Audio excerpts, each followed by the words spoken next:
আল্লাহ রাসূল সাল্লাল্লাহু আলাইহি ওয়াসাল্লাম ওই সাহাবীকে জিজ্ঞাসা করলেন, ও আমার সাহাবী, মুসল্লিদের আপত্তি তুমি মানো না কেন? সাহাবী বললেন, ইয়া রাসূলুল্লাহ, তাদের কথা আমি কেমনে মানবো? কারণ এই সূরাতুল ইখলাসের মধ্যে আমার রবের প্রশংসা করা হয়েছে, রবের পরিচয় দেওয়া হয়েছে। যেই রবের পরিচয় দেওয়া হয়েছে, রবের মহব্বত আর ভালোবাসার কারণে আমি সূরাতুল ইখলাস বাদ দিতে পারি না। সূরাতুল ইখলাসের মধ্যে আল্লাহর পরিচয় দেওয়া হয়েছে, কুল হুয়াল্লাহু আহাদ। হে রাসূল, আপনি বলে দিন আল্লাহ এক, তার কোনো শরীক নাই, আল্লাহর পরিচয় দেওয়া হয়েছে। এর জন্য ইয়া রাসূলুল্লাহ, আমি এই তাদের কথা মানতে পারি না, সূরাতুল ইখলাস বাদ দিয়ে আমি নামাজ পড়তে পারি না। আল্লাহ রাসূল বললেন, হে আমার সাহাবী, তোমার এই সূরাতুল ইখলাসের মহব্বত তোমাকে জান্নাতে পৌঁছাইয়া দিছে। জান্নাতে পৌঁছাবে না, পৌঁছাইয়া দিছে, তুমি জান্নাতে চলে গেছো সূরাতুল ইখলাসের মহব্বতে।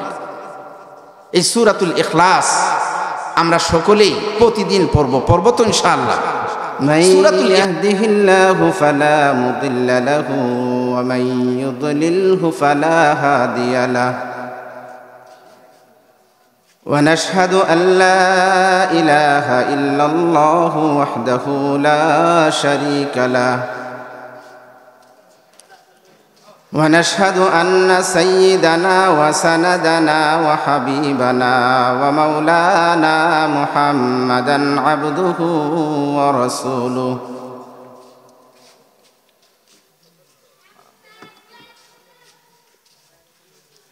الذي أرسل إلى الناس كافة بشيرا ونذيرا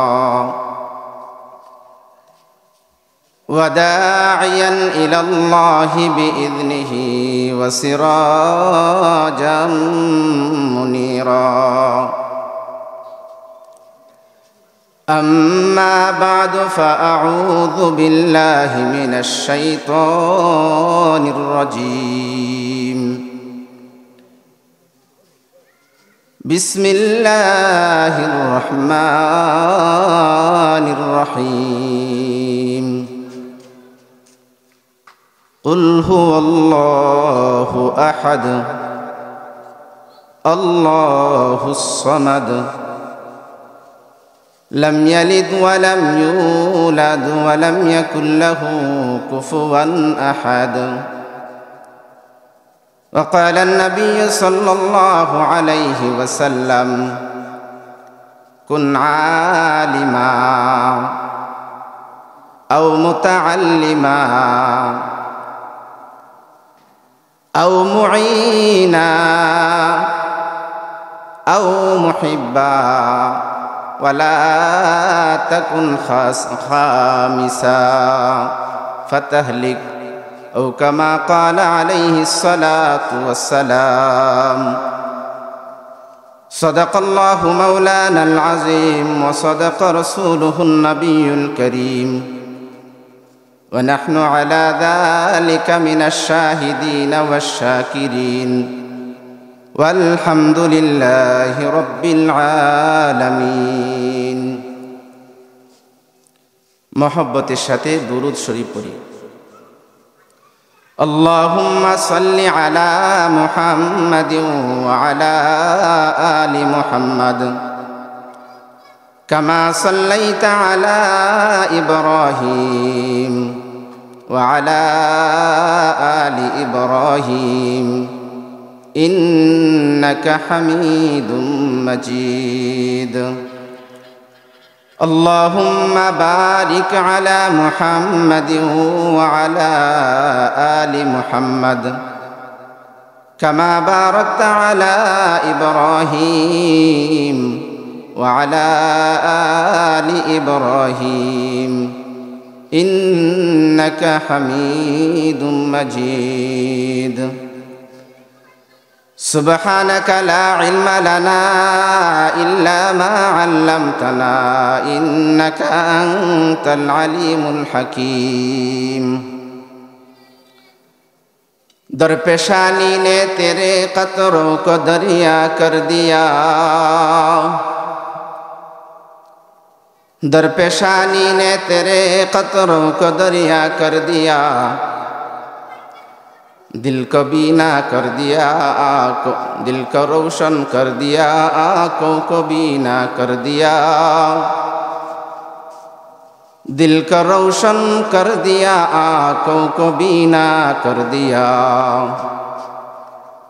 खुद न तेज राह पर औरों के हादी बन गए, खुद न तेज राह पर औरों के हादी बन गए। क्या नजर थी जिसने मुर्दों को मसीहा कर दिया, क्या नजर थी जिसने मुर्दों को मसीहा कर दिया। दुनिया में हो दुनिया का तलबगार नहीं हो,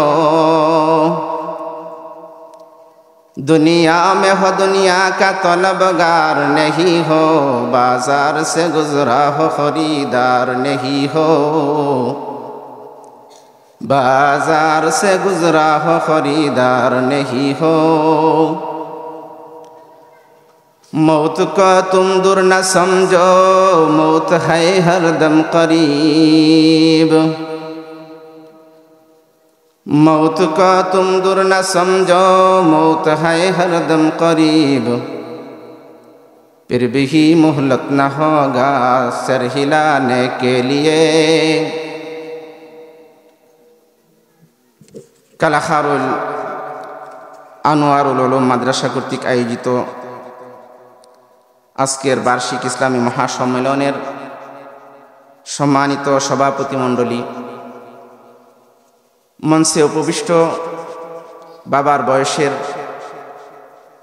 মুরব্বিতুল্য উলামায়ে কেরাম, উপস্থিত আছেন বাহুবলের সর্বজন শ্রদ্ধেয় মুরব্বী শাইখে চলিতাতিলি হুজুর দামাত বারাকাতুহুম, আমন্ত্রিত উলামায়ে কেরাম, সম্মুখপানে উপবিষ্ট মুরব্বিয়ান, মাইকের আওয়াজ যতদূর পৌঁছতেছে আমার পর্দানিসীন মা ও বোন, মহান রব্বুল আলামিনের দরবারে শুকরিয়া আদায় করছি যে মহান রব্বুল আলামিন আপনাকে আমাকে আজকের এই নুরানি মজলিস, কোরআন ও হাদিসের মজলিস, এরকম একটি রহমত, বরকত ও মাগফিরাতের মজলিসে আসার বসার, কোরআন ও হাদিস থেকে কিছু আলোচনা করার ও শোনার তৌফিক দান করলেন। এর জন্য মহান মালিকের দরবারে শুকরিয়া আদায় করছি, আলহামদুলিল্লাহ।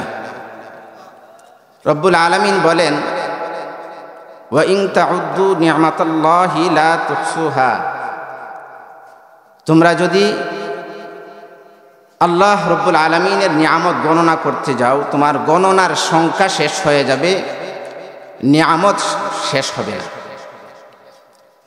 অপর আয়াতে আল্লাহ পাক বলেন, বান্দা আমার নিয়ামত পাওয়ার পরে যদি তুমি আমার নিয়ামতের শুকরিয়া আদায় করো, আমি আল্লাহ খুশি হয়ে নিয়ামত আরো বাড়িয়ে দেব। কিন্তু জেনে রেখো, নিয়ামত পাওয়ার পরে নিয়ামতের শুকরিয়া যদি তুমি আদায় না করো, আমার শাস্তি বড় কঠিন। আল্লাহ পাকের সবচেয়ে বড় নিয়ামত হলো বান্দা যেই উদ্দেশ্যে সৃজিত হয়েছে, যেই উদ্দেশ্যে রব্বুল আলামিন বান্দাকে সৃজন করলেন, সৃষ্টি করলেন, তার গোলামি করা। এই গোলামি করতে পারা বান্দার জন্য সবচেয়ে বড় নিয়ামত। এর চেয়ে বড় কোনো নিয়ামত বান্দার জন্য হতে পারে না। কারণ গোলামি, আল্লাহর ইবাদত, এটার কোনো পচন নাই, এটার কোনো পচন নাই, এটার কোনো শেষ নাই এবং এটার কোনো ধ্বংস নাই।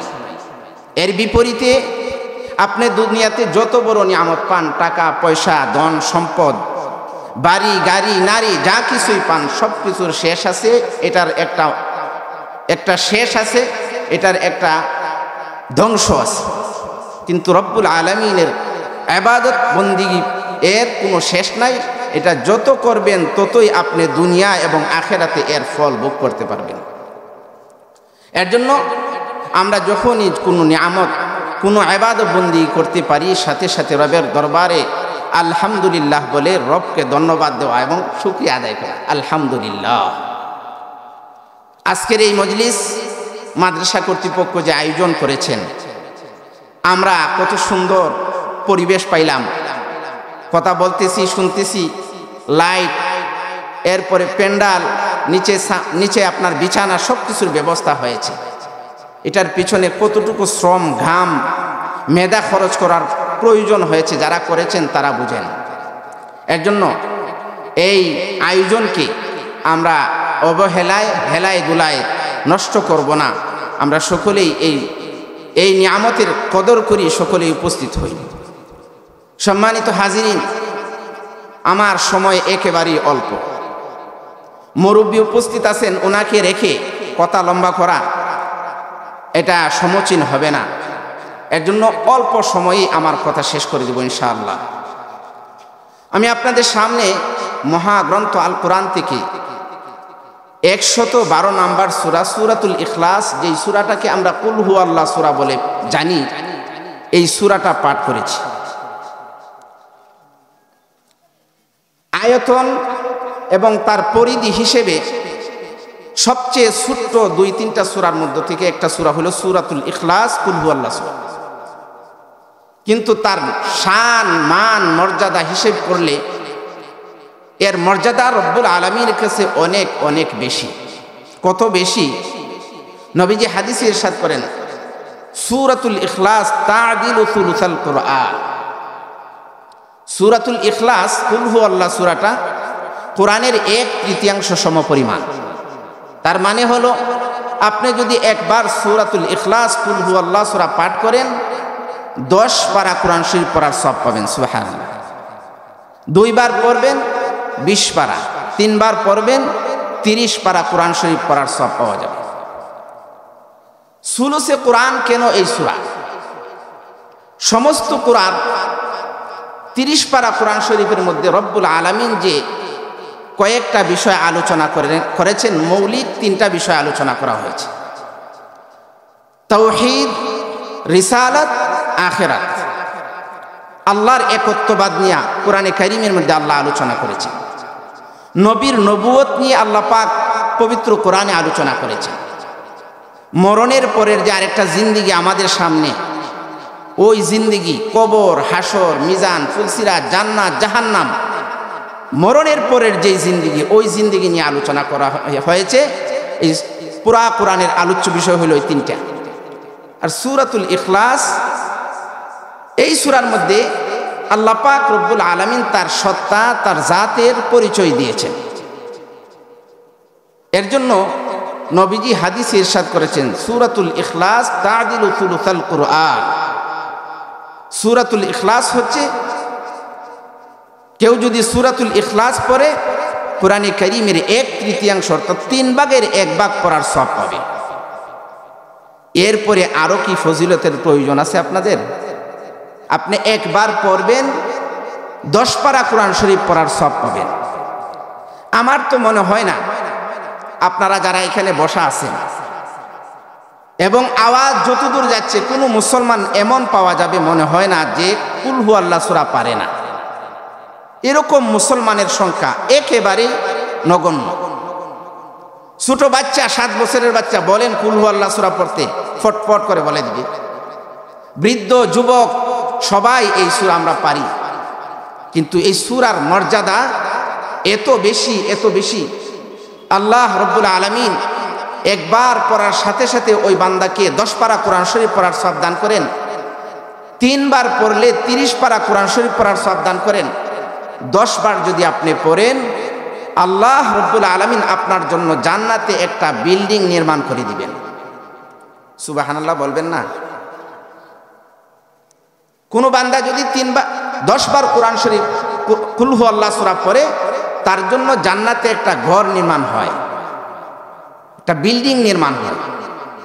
আমরা দুনিয়াতে টাকা পয়সা ইনকাম করি, কেউ ব্যবসা বাণিজ্য, কেউ চাকরি, কেউ আরো বেশি ইনকাম করার জন্য বিদেশে চলে যায়। এর ফলাফল কি? ফলাফল হইল এইটাই যে কিছু জায়গা জমি কিনবে, একটা ঘর, ভালো একটা ঘর, বাড়ি বানাবে। এই তো আপনি দেখবেন যত বড় চাকরিজীবী, শেষ পর্যন্ত তার চাকরির টাকা শেষ হয় কোথায়? বাড়ি বানানোর পরে, ঘর বানানোর পরে তখন হিমশিম খায় কেমনে চলবে। দুনিয়ার আয় উপার্জনের উদ্দেশ্য ঘর বাড়ি আর আরাম আয়েশে থাকা চলা, এই হলো উদ্দেশ্য। ঘর বাড়ি দুনিয়াতে আমরা বানাই কিসের দ্বারা? রড, ইট, বালু আর সিমেন্টের দ্বারা। কুলহু আল্লাহ আপনি একবার 10 বার পড়বেন, আখেরাতে জান্নাতে আপনার জন্য এমন একটা বিল্ডিং নির্মাণ করা হবে, যেই বিল্ডিংয়ে একটা রডও লাগানো হবে না, একটা ইট, মাটির ইটও লাগানো হবে না। ওই ইট আর পাথর হবে কেমন? নবীজি হাদিসে ইরশাদ করেন, জান্নাতের এক একটা ঘরের ইট হবে স্বর্ণের, আর একটা ইট হবে রূপার। আর ওই ইটকে জোড়া দেওয়ার জন্য যে মশলাপাতি ব্যবহার করা হবে, ওইটা হবে কিসের? মেশকের হবে। আর ওই ঘরের ফ্লোর হবে জাফরানের। সুবহানাল্লাহ। কুল হু আল্লাহ সূরা অনেক দামি সূরা, এর ফজিলত অনেক বেশি। এই সূরা তিলাওয়াত করলে দুনিয়া এবং আখিরাতের সৌভাগ্যশীল বান্দা হতে পারে। এই সূরাতুল ইখলাস পড়ার মাধ্যমে আপনার অভাব অনটন দূর হবে। এক সাহাবী নবীজির কাছে এসে বললেন, ইয়া রাসূলুল্লাহ, অভাব অনটন আর দূর হচ্ছে না, গুরবতি আর যাচ্ছে না। ইয়া রাসূলুল্লাহ, সংসারে অভাব লেগেই আছে। অভাব দূর করার মতো কি ঔষধ, কি ব্যবস্থা আমাকে একটু বলে দিন। নবীজি বললেন, হে আমার সাহাবী, তুমি যখন বাড়িতে যাও, ঘরে ঢুকো, ঘরে ঢুকার সাথে সাথে সালাম দাও। ঘরে কেউ যদি তাকে সালামের জবাব দিবে, আর যদি কেউ সালামের জবাব না দেয়, ঘরে কেউ না থাকে, তাহলে তুমি নিজেকেই সালাম দাও, ফেরেশতা জবাব দিবে। এরপরে তুমি একবার সূরা ইখলাস পড়ো। এইভাবে আমল করতে থাকো। সাহাবায়ে কেরাম নবীজি যখন কোনো কথা বলতেন, এর কারণ জিজ্ঞাসা করতেন না। নবীজি ঔষধ বাতলিয়ে দিয়েছেন সূরাতুল ইখলাসের আমল। সাহাবী এই আমল শুরু করে দিয়েছেন। কিছুদিন পরে নবীজির দরবারে এসে বললেন, ইয়া রাসূলুল্লাহ, এমন ঔষধ দিয়েছেন, এমন ব্যবস্থাপনা দিয়েছেন, সূরাতুল ইখলাস তেলাওয়াত করার মাধ্যমে আমার অভাব অনটন তো দূর হয়েছেই, আমার আশপাশের প্রতিবেশীদের অভাব অনটনও আল্লাহ দূর করে দিয়েছে। আমরা এই আমলটা আজকে থেকে করবো তো ইনশাআল্লাহ। বাড়িতে যেয়ে ঘরে ঢোকার আগে সালাম দিবেন। বিবি বাচ্চা যারা আছে তাদেরকে সালাম দিলে কি আপনার ইজ্জত সম্মান নষ্ট হয়ে যাবে? ইজ্জত সম্মান নষ্ট হবে না। সালাম সবচেয়ে বেশি পাওয়ার অধিকার রাখে আপনার ফ্যামিলির লোকেরা। কারণ সালাম পুরাটাই হইল শান্তি, রহমতের দোয়া করা। রহমতের দোয়া আরেকজনকে দিলেন তো দিলেন, আর আপনার ফ্যামিলির লোকজনকে আপনি মাহরুম রাখলেন। এর চেয়ে ব্যাকলিমে আর হতে পারে না। এর জন্য আজকে থেকে আমরা সকলেই ঘরে যে আমাদের ঘরে ঢোকার আগে ইনশাআল্লাহ সকলেই সালাম দিব ইনশাআল্লাহ। আল্লাহ আমাদেরকে তৌফিক দান করেন। সাথে সাথে সূরাতুল ইখলাস আমল করবেন, আপনার অভাব অনটন দূর হয়ে যাবে। সূরাতুল ইখলাস অত্যন্ত দামি একটা সূরা। আল্লাহর ভালোবাসা পাওয়ার অন্যতম উপায় সূরাতুল ইখলাস। আল্লাহর ভালোবাসা আমরা সকলেই চাইতো, আল্লাহর মহব্বত সকলেই চাইতো। আল্লাহর মহব্বত আর ভালোবাসা পাওয়া যাবে সূরাতুল ইখলাসের মধ্যে। আল্লাহ রাসূল সাল্লাল্লাহু আলাইহি ওয়াসাল্লাম একদল সাহাবী যোদ্ধা সৈনিকদেরকে একটা যুদ্ধের জন্য একজন সেনাপতি নিয়োগ করে তাকে পাঠিয়ে দিলেন। ওই সেনাপতি যুদ্ধের ময়দানে যুদ্ধ যত দিন ছিলেন ওখানে, উনি নামাজের ইমামতি করেন। রাত্রের নামাজে সূরাতুল ফাতিহার পরে সূরাতুল ইখলাস পড়েন, এরপরে আরেকটা সূরা পড়েন। আমরা সাধারণত কি করি, সূরাতুল ইখলাসের ফাতিহার পরে আরেকটা সূরা মিলাই, কিন্তু ওই সাহাবী সেনাপতি তিনি সূরাতুল ইখলাস পড়েন, এরপরে আরেকটা সূরা পড়েন।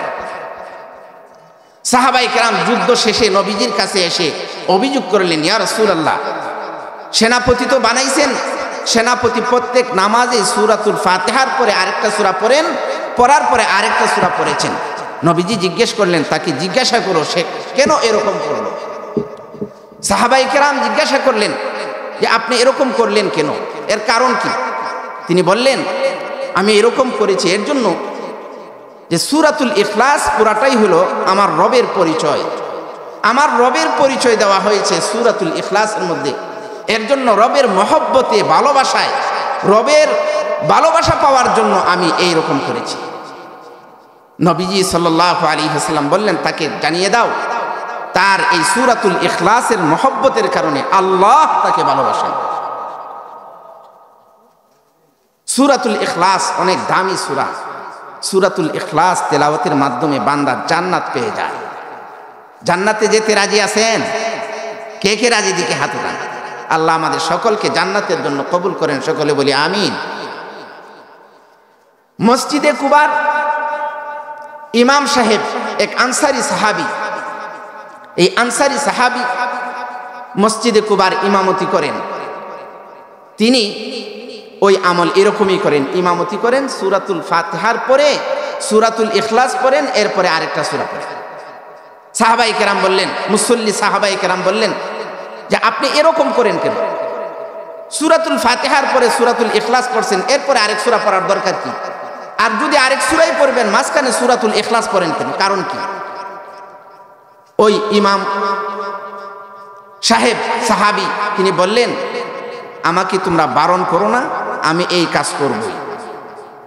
পছন্দ হলে আমাকে ইমাম রাখবা, পছন্দ না হলে ইমামতি থেকে বাদ দিয়ে দিবা, আমার কোনো আপত্তি নাই। সাহাবায়ে কেরাম ইমামতি থেকে বাদ দিয়ে দিয়েছেন? বাদ দেন না। আমাদের সমাজে ইমাম সাহেবরা যদি মুসল্লিদের জায়েজ এবং বৈধ কোনো কাজ, যেটা শরীয়ত অনুমোদন করে এমন কোনো কাজ করেন, মুসল্লিদের যদি পছন্দসই না হয়, বলে ইমাম পাল্টাও, এই ইমাম দ্বারা চলবে না, ইমাম আমাদের কথা মানে না। বলে কি বলে না? ইমামকে আপনার কথা মানবে না আপনি ইমামের কথা মানবেন? কোনটা কথা বলেন? ইমামের কথা আপনি মানবেন না ইমাম আপনার কথা মানবে? তাহলে ইমাম হলো কেমনে? ইমাম তো নেতা, সে ধর্মীয় নেতা। সে যতক্ষণ পর্যন্ত আপনাদেরকে, মুসল্লিদেরকে, সমাজকে, মহল্লাবাসীকে শরীয়ত পরিপন্থী কোনো কাজের কথা না বলবে, ততক্ষণ পর্যন্ত আপনার তাকে ফলো করতে হবে। সাহাবায়ে কেরাম ইমাম সাহেবকে বাদ দিতে পারলেন না, কারণ সাহাবায়ে কেরামের মধ্যে ওনার চেয়ে যোগ্য, অভিজ্ঞ, ভালো ইমাম সাহেব আর নাই, এর জন্য বাদ দিতেও পারেন না। কিছুদিন পরে নবীজি সাল্লাল্লাহু আলাইহি ওয়াসাল্লাম মসজিদে কুবা এলাকায় গেলেন।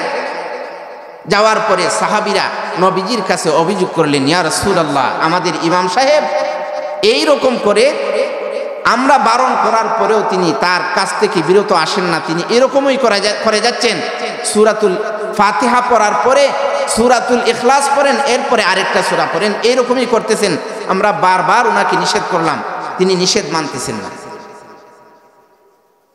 আল্লাহ রাসূল সাল্লাল্লাহু আলাইহি ওয়াসাল্লাম ওই সাহাবীকে জিজ্ঞাসা করলেন, ও আমার সাহাবী, মুসল্লিদের আপত্তি তুমি মানো না কেন? সাহাবী বললেন, ইয়া রাসূলুল্লাহ, তাদের কথা আমি কেমনে মানব? কারণ এই সূরাতুল ইখলাসের মধ্যে আমার রবের প্রশংসা করা হয়েছে, রবের পরিচয় দেওয়া হয়েছে।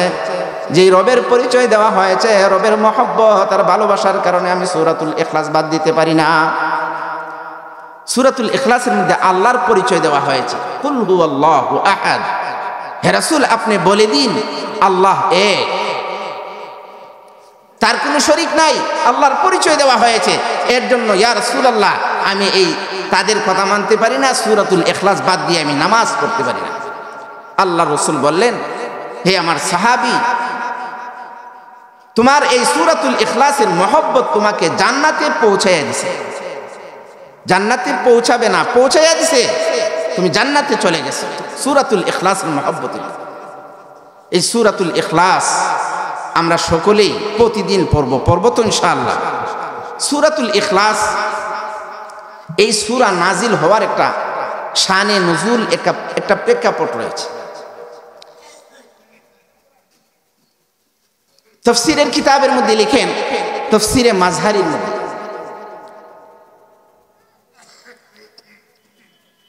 মদিনার কিছু ইহুদি নবীজির কাছে এসে বলল, হে আবুল কাসেম মুহাম্মদ, নবীজির উপনাম ছিল আবুল কাসেম।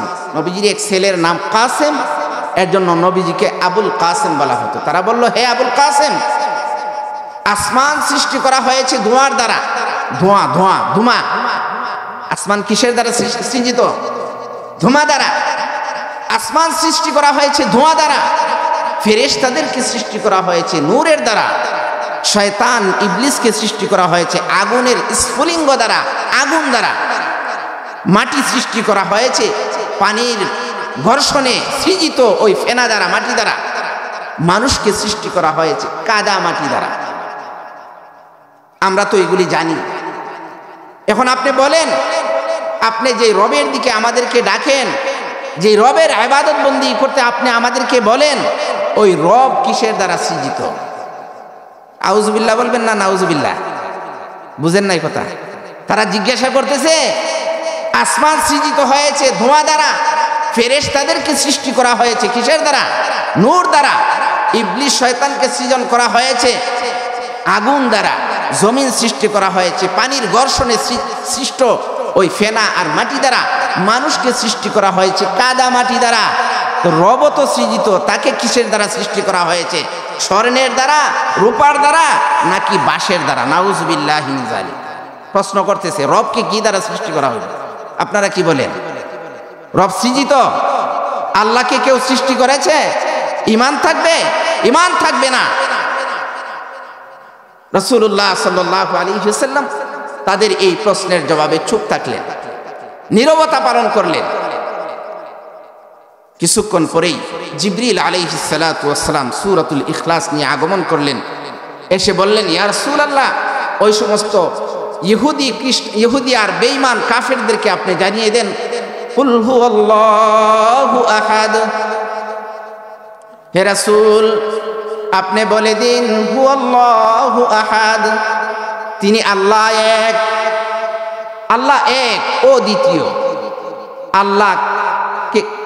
আল্লাহর সাথে কোনো শরীক নাই। আল্লাহর জাতের সাথেও কেউ শরীক না, আল্লাহর সিফাত এবং গুণাবলীর সাথেও কেউ শরীক না। কুল হুয়াল্লাহু আহাদ আল্লাহুস সামাদ। এক নম্বরের পরিচয় আল্লাহ কি? এক। আল্লাহর সাথে কোনো শরীক নাই, আল্লাহর সাথে কোনো শরীক নাই। আল্লাহুস সামাদ। আল্লাহ পাকের দ্বিতীয় পরিচয় হলো তিনি হলেন সমাদ। সমাদ শব্দের অনেকগুলো ব্যাখ্যা রয়েছে। এর মধ্যে একটা ব্যাখ্যা হলো, যিনি সৃষ্টি হন না। যিনি কি হন না? সৃষ্টি না, সৃজিত না, কেউ তাকে সৃজন করে নাই। কারণ যে সৃষ্টি হয় তার কি আছে? কি আছে? মরণ আছে। আর যার মরণ আছে তার উত্তরাধিকারী আছে। যিনি সৃজন আছে, যার সৃষ্টি আছে, তার মরণ আছে, তাকে মরতেই হবে। কুল্লু নাফসিন যায়িকাতুল মাউত। প্রত্যেক প্রাণীকেই মৃত্যুর স্বাদ গ্রহণ করতে হবে।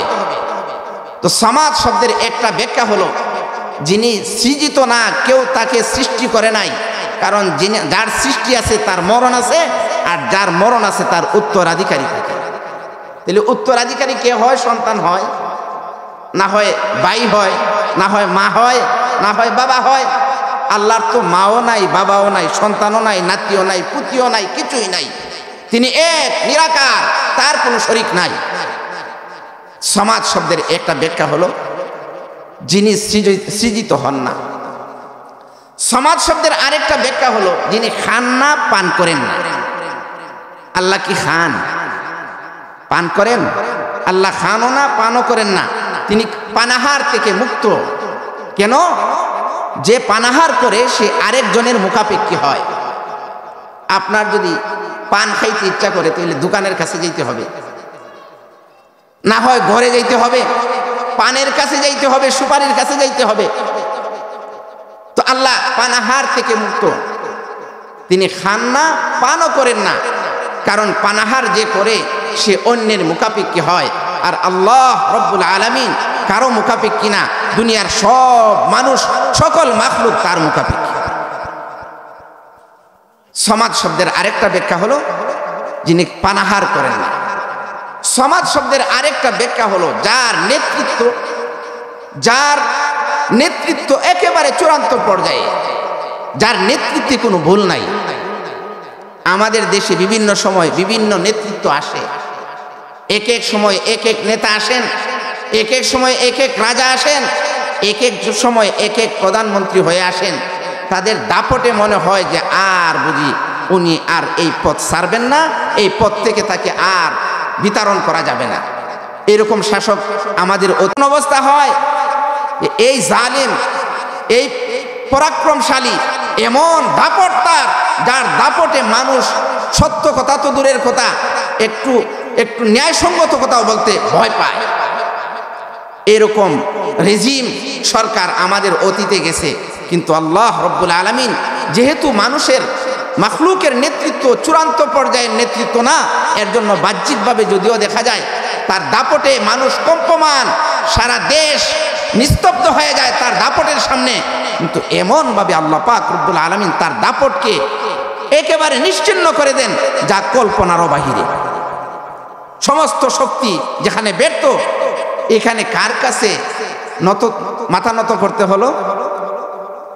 চুরের মতো দেশ ছেড়ে পলায়ন করতে লাগলো কার সামনে? মাত্র তরুণ কিছু ছাত্র তাদের সামনে। তো নেতৃত্ব একমাত্র আল্লাহর, যার নেতৃত্ব চূড়ান্ত পর্যায়ে, যার নেতৃত্বে কোনো ভুল নাই, যার নেতৃত্ব শেষ হয় না, যার নেতৃত্ব শেষ হবার নয়। সমাজ শব্দের আরেকটা ব্যাখ্যা হলো এই, মুফাসসিরিনে কেরাম তাফসীরের কিতাবে সমাজ শব্দের কয়েকটা ব্যাখ্যা লিখেছেন। তরজমার মধ্যে লেখেন অমুকাফিক্কি, আল্লাহুস সামাদ, আল্লাহ তিনি অমুকাফিক্কি, তিনি কারো মুকাফিক্কি নয়, দুনিয়ার সব মাখলুক তার মুকাফিক্কি। আল্লাহুস সামাদ লাম ইয়ালিদ ওয়া লাম ইউলাদ, লাম ইয়ালিদ ওয়া লাম ইউলাদ, তিনি কারো কাছ থেকে জন্ম নেন না, কেউ তার কাছ থেকে জন্ম হয় নাই। খ্রিস্টানেরা, ইহুদিরা বলে নবীজির কি আছে? আল্লাহ পাকের সন্তান আছে, আল্লাহ পাকের স্ত্রী আছে, নাউজুবিল্লাহি মিন যালিক। যারা মুশরিক, যারা আল্লাহর সাথে শিরিক করে, তারা আল্লাহর সাথে অনেকগুলো শরীকদার সাব্যস্ত করে, এক এক কাজে আল্লাহর এক একজন সহযোগী তারা সাব্যস্ত করে, নাউজুবিল্লাহি মিন যালিক বলে দুনিয়ার। এর জন্য অনেকে বলে উপরওয়ালা, উপরওয়ালা, নাউজুবিল্লাহ, এই কথা কোনোদিন বলবেন না। উপরওয়ালা নিচওয়ালা কি? আল্লাহ সবওয়ালা। আল্লাহকে কোনো জায়গার সাথে নির্দিষ্ট করা এটা জায়েজ নয়, জায়েজ হবে না। আল্লাহ উপরওয়ালা, নিচওয়ালা, ডানওয়ালা, বামওয়ালা, সবওয়ালা কে? আল্লাহ। তো আল্লাহ পাকের 3 নম্বরের পরিচয় সূরাতুল ইখলাসের মধ্যে আল্লাহ পাক নিজেই দিয়েছেন, লাম ইয়ালিদ ওয়া লাম ইউলাদ, তিনি কারো কাছ থেকে জন্ম গ্রহণ করেন নাই এবং তিনি কাউকে জন্ম দেন না। ওয়ালাম ইয়ালিদ লাম ইয়ালিদ ওয়া লাম ইউলাদ ওয়া লাম ইয়াকুল লাহু কুফুয়ান আহাদ, আল্লাহ পাকের সমকক্ষ কেউ নাই, আল্লাহ পাকের সমতুল্য কেউ নাই। আছে? আল্লাহ পাকের সমতুল্য কেউ নাই, আল্লাহ পাকের সমকক্ষ কেউ নাই। এই হলো সূরাতুল ইখলাসের তরজমা। সূরাতুল ইখলাস কোরআনে কারীমের একেবারে ছোট্ট সূরাগুলোর মধ্যে থেকে একটা সূরা হলো সূরাতুল ইখলাস। কোরআনে কারীম আল্লাহ পাকের পক্ষ থেকে আমাদের জন্য অনেক বড় একটা রহমত। কোরআনে কারীম তেলাওয়াতের দ্বারা বান্দার অন্তর প্রশান্ত হয়, অন্তর প্রশান্ত হয়। আলা বিযিকরিল্লাহি তাতমাইন্নুল কুলুব, আল্লাহর জিকির, জিকিরের অনেকগুলো অর্থ আছে, এর মধ্যে একটা অর্থ হলো কোরআন। কোরআনে কারীমের তেলাওয়াতের মাধ্যমে অন্তর প্রশান্ত হয়, সাকিনা নাজিল হতে থাকে। এক সাহাবী, আল্লাহ রাসূল সাল্লাল্লাহু আলাইহি ওয়াসাল্লামের এক সাহাবী, তিনি সূরাতুল কাহাফ তেলাওয়াত করতেছিলেন, সূরাতুল কাহাফ তেলাওয়াত করতেছিলেন, তার পাশে একটা ঘোড়া, হাদিসের মধ্যে আছে মারবুতুন বিশাতানাইন, একটি ঘোড়া 2টি রশি দ্বারা বাঁধা ছিল। ওই সাহাবী হঠাৎ করে দেখলেন আকাশ থেকে একটা মেঘমালা ঘোড়াকে একেবারে ছেয়ে গেছে। আস্তে আস্তে ওই মেঘমালাটা ঘোড়ার কাছাকাছি হইতেছে। ঘোড়া এই পরিস্থিতি দেখে ছুটাছুটি শুরু করে দিল। পরের দিন ওই সাহাবী নবীজির দরবারে যেয়ে বললেন, ইয়া রাসূলুল্লাহ, এই রকম ঘটনা গতকালকে ঘটেছে। নবীজি বললেন, ও আমার সাহাবী, এটা মেঘমালাও না, অন্য কিছুও না। তুমি যে সূরাতুল কাহাফ তেলাওয়াত করতেছিলে, ওই সূরাতুল কাহাফের কারণে আল্লাহর পক্ষ থেকে তোমার প্রতি সাকিনা আর রহমত নাজিল হইতেছে। কোরআনে কারীমের তেলাওয়াত আমাদের প্রত্যেকেরই করা দরকার। প্রত্যেকের উপর কোরআনে কারীম একটা নির্দিষ্ট পরিমাণ কোরআন তেলাওয়াত শিখা, বিশুদ্ধভাবে শিখা ফরজে আইন। নামাজ যেরকম ফরজে আইন, রোজা ফরজে আইন, যাকাত ফরজে আইন, যাদের উপর যাকাত ফরজ, এরকম ভাবে কোরআনে কারীমের একটা নির্দিষ্ট পরিমাণে বিশুদ্ধভাবে শিক্ষা করা ফরজে আইন। আর এই কোরআনে কারীম শিক্ষা করার মার্কাজ হলো আপনাদের এই মাদ্রাসা। আমি শেষ করে দিব, আমি একটা হাদিস আপনাদের সামনে পাঠ করেছিলাম। নবীজি বলেন, কুন আলিমা, তুমি আলেম হও, আও মুতাআল্লিমা, আলেম হতে পারো নাই, বয়স শেষ হয়ে গেছে। মূলত তো বয়স শেষ হয় না। কয়েকদিন আগে বাড়িদারা মাদ্রাসা থেকে 65 থেকে 70 বছরের একজন বৃদ্ধ মানুষ আলেম হয়ে বের হয়েছে। একজন বয়স লাগে না, বয়স নাই। কোন আলিমা, তুমি আলেম হও, আলেম হতে না পারলে তুমি ছাত্র বনো, মুতাআল্লিমা, ছাত্র বনো। আর যদি ছাত্র বনারও সুযোগ না থাকে, তাহলে তুমি আলেম এবং ছাত্র, মাদ্রাসা এবং মসজিদের সাহায্যকারী হও। তাও যদি না পারো, সামর্থ্য নাই, টাকা পয়সা নাই, তোমার শক্তি সামর্থ্য নাই, তাহলে তুমি মহব্বত করো, ভালোবাসো। এই মাদ্রাসা, মসজিদ, আলেম ওলামা, এদেরকে মহব্বত করো। এর বাহিরে তুমি হয় না। ফাতাহলিক 4 নম্বরের পরে যদি হও, তোমার জীবন ধ্বংস, অনিবার্য ধ্বংস। আল্লাহ সুবহানাহু ওয়া তাআলা আমাদের সকলকে কোরআনের মহব্বত, কোরআনের আজমত, যারা কোরআনকে বহন করেন, হামিলিনে কোরআন, আলেম ওলামা, ছাত্র, তাদেরকে মহব্বত করার তৌফিক দান করেন। সকলে বলি আমিন। ওয়া আখির দাওয়ানা আনিল হামদুলিল্লাহি রাব্বিল আলামিন। আসসালামু আলাইকুম ওয়া রাহমাতুল্লাহি ওয়া বারাকাতুহু।